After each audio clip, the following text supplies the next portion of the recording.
আপনারা জানেন যে আমাদেরকে 4টি ধাপে বের করা হয়েছে। আমরা দেখুন 12 মাস ট্রেনিং করেছি, কেউ বা 14 মাস, কেউ বা তারও বেশি করেছে।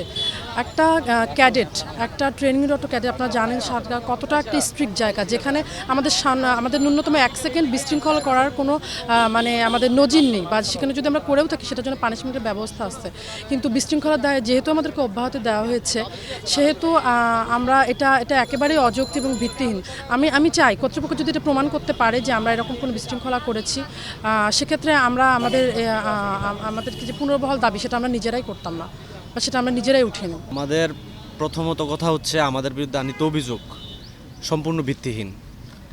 আমাদের বিরুদ্ধে এই ভিত্তিহীন অভিযোগ কেন আনা হলো এবং আমাদের এই অভিযোগের ভিত্তিতে অব্যাহতি প্রদান করা হয়েছে, এটা সম্পূর্ণ আমাদের সাথে অন্যায় করা হয়েছে। এবং এই প্রেক্ষিতে আমরা গত জানুয়ারির 5 তারিখ থেকে শুরু করেছি অবস্থান কর্মসূচি, শান্তিপূর্ণ অবস্থান কর্মসূচি। 5 তারিখ এবং 6 তারিখ আমরা অবস্থান কর্মসূচি পালন করার পর আমরা একটা আশ্বাস পেয়েছিলাম সচিব মহোদয় স্যার কাছ থেকে যে আমাদের এই বিষয়টা নিয়ে তারা কাজ করবে। কিন্তু 12 তারিখ পর্যন্ত আমরা সময় জ্ঞাপন করে দেওয়ার পরও দৃশ্যমান কোনো কাজ আমরা দেখতে পাইনি, যার ফলশ্রুতিতে আমরা আবার গতকালে এসে অবস্থান কর্মসূচি পালন করতেছি। এবং গতকাল আমরা আবার সচিব স্যারের সাথে কথা বলার সুযোগ পাই এবং তিনি আমাদের এই বিষয়ে কোনো আশ্বাস দিতে পারেননি এবং আমরা আশানুরূপ কোনো কিছুই পাইনি, বরঞ্চ আমরা আরও আশাহত হয়েছি তার কথা শুনে। এবং তার প্রেক্ষিতে আমরা আমরণ অনশসূচি ঘোষণা করেছি এবং এই পর্যন্ত আমরা কর্মসূচি পালন করব, যে পর্যন্ত আমাদের বিরুদ্ধে আনিত এই মিথ্যে অভিযোগের সুষ্ঠু বিচার না হয় এবং আমাদের চাকরিতে পুনর্বহাল না করা হোক।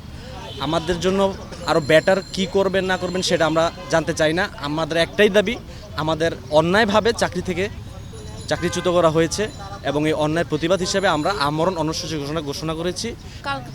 কাল থেকে আমরা অনশনটায় বসে আছি। আমরা কাল থেকেই যে আমাদের একটাই দাবি হচ্ছে, আমাদের পুনর্বহাল না করলে আমরা এখান থেকে উঠতেছি না। এর জন্য আমাদের এই অনশনটা। না, উনি আশাহত আমাদের কোনো আশ্বাস দেন। হ্যাঁ, এর আগে উনি আমাদের আশ্বাস দিয়েছিলেন, কিন্তু কাল উনি আমাদের একদম কোনো রকমই আশ্বাস দেন নাই, আর এমন কোনো কথা বলে না যে আমরা আশ্বাস পাই।